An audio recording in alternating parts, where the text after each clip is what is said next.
میرے نزدیک دو عظیم شخصیتیں عالم اسلام کی، امام ابن تیمیہ اور امام غزالی کو جمع کریں تو شاہ ولی اللہ بنتے ہیں، اتنی عظیم شخصیت ہے۔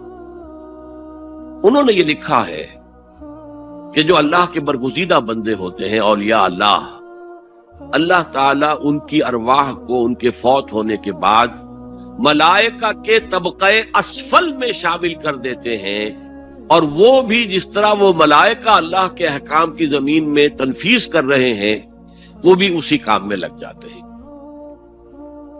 میں نے عرض کیا کہ میرے پاس انڈیپینڈنٹلی کوئی دلیل نہیں ہے اس کے حق میں، لیکن شاہ صاحب کا فرمانا خود میرے لیے ایک درجے میں دلیل ہے۔ لیکن یہاں ایک تو یہ نوٹ کرنے کا، ملائکہ کا طبقہ اسفل، ملائکہ کا سب سے نچلا طبقہ، اور اللہ کے حکم کی تنفیذ کرتے تو فرشتے کر رہے ہیں، وہ بھی ہوں، ہمیں سے کیا غرض ہے؟ ہم نہ فرشتے کو پکار سکتے ہیں اور نہ کسی ولی اللہ کو پکار سکتے ہیں۔ پکارو اللہ کو۔ قال ربکم ادعونی استجب لکم ان الذین یستکبرون عن عبادتی سیدخلون جہنم داخرین۔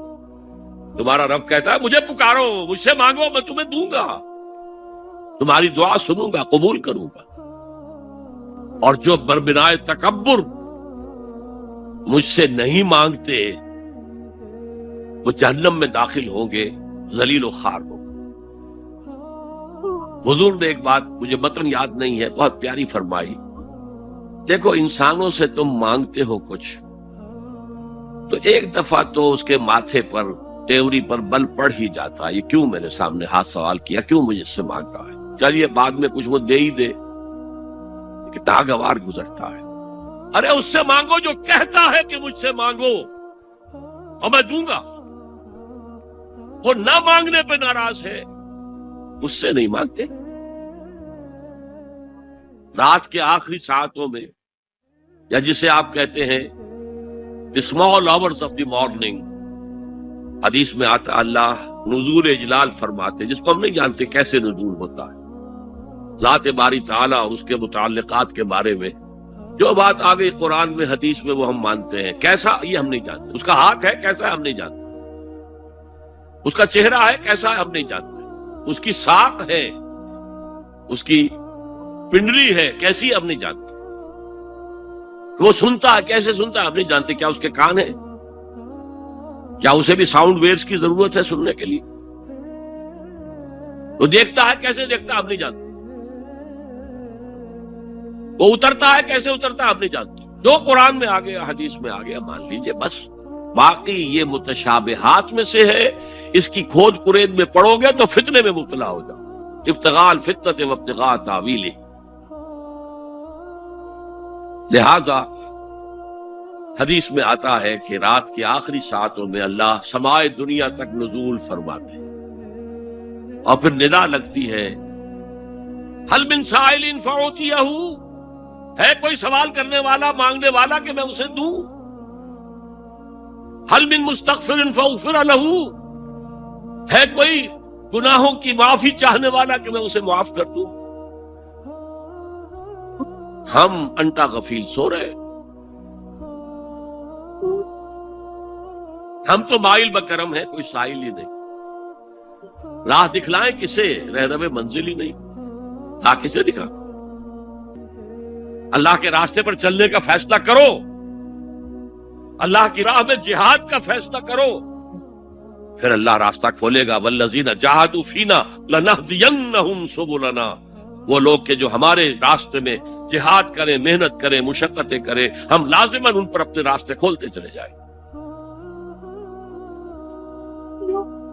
اور دعا شرک فی الدعا، مانگو صرف اللہ سے، وہ چاہے کسی فرشتے کے ذریعے، چاہے کسی فوت شدہ ولی اللہ کی روح کے ذریعے سے، چاہے کسی کو بھی نہیں، براہ راست اپنے حکم سے، اس کی تو قدرت ہے جو چاہے کرے، کن فیکون، وہ جیسے بھی ہو وہ آپ کی ضرورت پوری کرے گا، وہی ہے جو کہ مشکلات کو حل کرنے والا ہے، وہی ہے کہ رزق دینے والا ہے، وہی ہے جو مرض سے شفا دینے والا ہے، پکارو اسی کو، مانگو اسی سے۔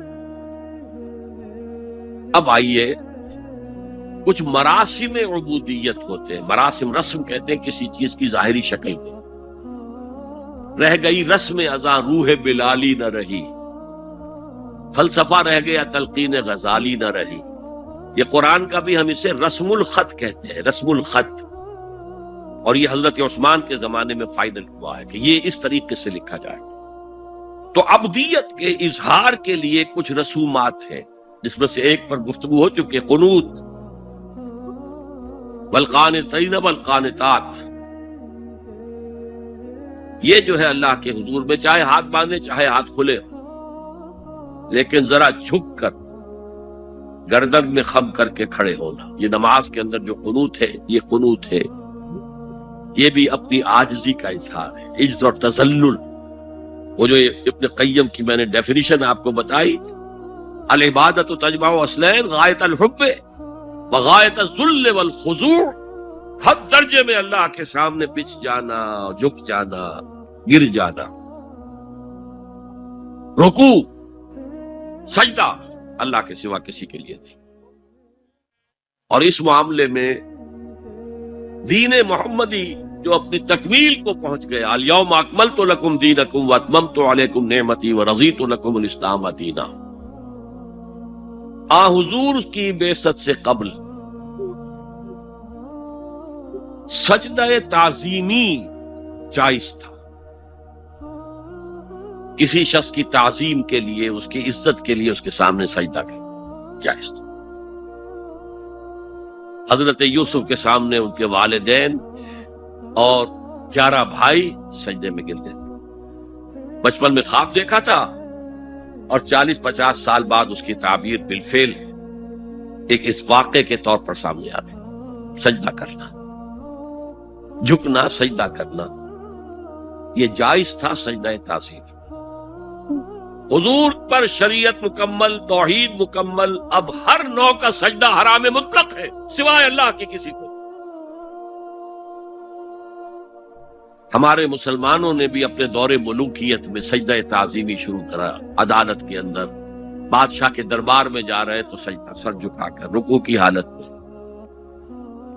یا آپ کے پڑوس میں جو حیدرآباد کی ریاست تھی، سلام کیسے کرتے تھے، کتنے جھکتے تھے، اور پھر وہ جھک کر وہ سلام ہو رہے۔ یہ مشرکانہ فعل ہے، مغلیہ دربار میں بھی تھا۔ شیخ احمد سرہندی رحمت اللہ علیہ نے کہا غلط ہے، حرام ہے، جائز نہیں۔ دربار میں شکایت پہنچ گئی، آخر مخبری کرنے والے بھی تھے، حاسد بھی تھے، وَمِن شَرِّ حَاسِدٍ إِذَا حَسَدَ، طلبی ہو گئی، بلایا گیا دربار میں حاضری، اور ایسا اہتمام کیا گیا کہ جب حضرت مجدد آگے آئے بادشاہ تک جانے کے لیے تو درمیان میں ایک دیوار سی حائل کر کے اس میں کھڑکی کھول دی کہ اس میں سے جھک کر گزریں گے نا تو رکوع کسی درجے میں تو ہو جائے گا۔ رکوع بھی سجدے ہی کی ایک شکل ہے، سجدے کا ہاف کہہ لیجئے، لیکن یہ کہ جب آیات سجدہ آتی ہیں قرآن مجید میں، وہ عام نمازوں میں دیکھتا ہوں کہ وہ آیات سجدہ والی آیات پڑھی نہیں جاتی، حالانکہ ان کی ایک خاص کیفیت ہے۔ تراویح میں تو پڑھی جاتی ہے، لیکن پہلے بتا دیتے ہیں کہ یہ دوسری رکعت میں یا پہلی رکعت میں سجدہ آ رہا ہے تو لوگ تیار ہوتے ہیں۔ رکوع بھی اگر فوراً ہو جائے آیت سجدہ کے بعد تو اس سے بھی اس سجدے کا حق ادا ہو جاتا۔ بہرحال حضرت شیخ مجدد رحمت اللہ علیہ دربار میں آئے تو اس کھڑکی میں سے پہلے پاؤں گزارے، پھر اپنا سر نکالا، پھر جیل میں ڈال دیا گیا، کوئی پرواہ نہیں۔ حاضر ہوا میں شیخ مجدد کی لحد پر، وہ خاک کے ہے زیر فلک مطلع انوار، گردن نہ جھکی جس کی جہانگیر کے آگے، جس کی نفس گرم سے ہے گرمی احرار، وہ ہند میں سرمایہ ملت کا نگہباں، اللہ نے بر وقت کیا جس کو خبردار۔ دین الہی، دین محمدی کے خاتمے کا اعلان تھا۔ اب بڑے بڑے مولویوں نے یہ اکبر کو سبق پڑھایا تھا، بڑے مولوی، درباری مولوی، انہوں نے سبق پڑھایا تھا، اللہ کا ایک دن 1000 برس کا ہوتا ہے، اور اللہ کا ہر معاملہ 1000 سال تک ہوتا ہے۔ اب 1000 سال ہو گئے محمد کی رسالت کو، ان کی رسالت کا دور ختم صلی اللہ علیہ وسلم۔ اب دوسرا 1000 سال، اسی لیے الف ثانی کہتے ہیں نا، الف ہزار کو کہتے ہیں الف ثانی۔ یہ دوسرا 1000واں سال جو شروع ہو گیا ہے، اس میں ایک نئے دین کی ضرورت ہے، وہ دین اکبری ہے، دین الہی ہے۔ اور دین الہی کیا تھا؟ یہ ایک بہت بڑی سیاسی تدبیر تھی، اصل میں بہت بڑی سیاسی تدبیر، اور اس کا ظہور بعد میں بھی ہوا ہے ہندوستان کی سرزمین میں۔ وہ یہ کہ ہندوستان کی ترقی میں جو چیز سب سے بڑی رکاوٹ ہے وہ مذہبی اختلافات ہیں۔ لہذا ایسا کرو، سارے مذاہب جو ہیں اسے ہاون دستے میں ڈالو، کوٹ کوٹ کے چورا چورا کر کے بناؤ صفوف، اور یہ مذہب سب کا ہو جائے تو مذہبی اختلافات ختم ہو جائے۔ دوسری بات ان کی سمجھ میں یہ آ گئی کہ اصل میں اختلاف رسالت اور شریعت کی بنیاد پر ہوتے ہیں، لہذا دین الہی بس خدا کو مانو، بس رسالت وغیرہ کو چھوڑو۔ خدا تو سب کا رب ہے، اسے آپ پرماتما کہہ لے، مہادیو کہہ لے، جو چاہے کہہ لے، اللہ کہہ لے، رام کہہ لے، قل ادعوا اللہ والرحمن ایما تدعوا فلہ الاسماء الحسنی۔ قرآن کہتا ہے تم اللہ کہہ کر پکار لو یا رحمان کہہ کر پکار لو، جس کو بھی تم پکار رہے ہو یہ جان لو کہ تمام اچھے نام اسی کے۔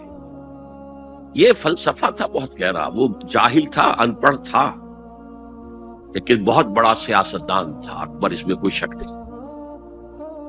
لیکن یہ کہ اگر ایک حکومت، اور جو سب سے بڑا مغل اعظم جس کو کہتے ہیں، اس کے زمانے میں مسلمانان ہند جو ہے سیاسی اعتبار سے اپنے عروج پر تھے، لیکن دینی اعتبار سے پاتال کا معاملہ آ گیا تھا، دین محمدی ختم۔